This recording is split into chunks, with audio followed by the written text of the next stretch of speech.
Crisis is being blocked. Saskatchewan potash was a priority during question period in the BC legislature. Nutrien just chose Washington State for over $1 billion project, driven out of this province, walking away for an opportunity for people in this province to prosper.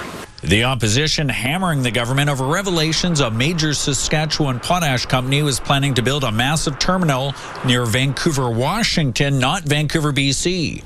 News that also rankled the premier. It is unacceptable. It is deeply disturbing and problematic that Nutrien decided to go to Washington State instead of coming to British Columbia.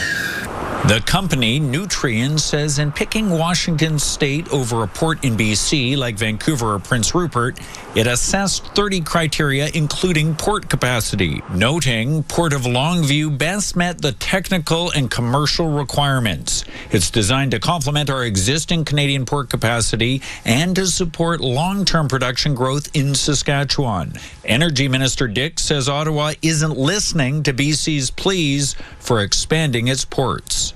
Well, we've been making the case to the federal government for the need to invest in ports, to expand our capacity in ports. This is a major priority for BC. But the opposition blame an uncertain investment climate in BC flowing from Indigenous land claims, and also say the NDP should be pushing Ottawa harder on port expansion. We should be looking at getting rid of the thermal coal out of Vancouver that's coming out of the United States as a way to be able to leverage against Americans. So we had options that we could have looked at. The attacks came from Saskatchewan, too.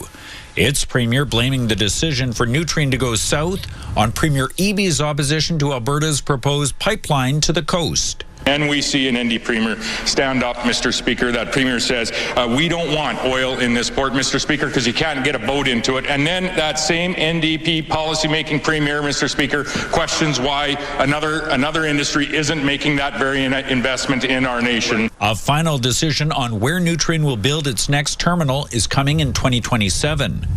An announcement about the pipeline in 2 days. Rob joins us live from Victoria. And Rob, Prime Minister Carney talked about that proposed pipeline during question period in Ottawa. What did he say? Well, Mijung, he said that in his view, the NDP government here in BC does need to approve of a pipeline, as do coastal First Nations. So we'll have to see what happens, because we've learned that on Thursday at the Calgary Chamber of Commerce, the memorandum of understanding for that pipeline will be unveiled or announced. Whether that memorandum of understanding gets things across the finish line is another question, or if the parties change their minds. Meanwhile, as for the potash plant headed for Washington State, Adrian Dix, the energy minister here, told me today he hopes the company changes its mind between now and 2027. But in the meantime, we have a big project plan for BC in the pipeline that BC doesn't want, and another plan for elsewhere that it does want. Mijung. Rob Buffum reporting live tonight from Victoria.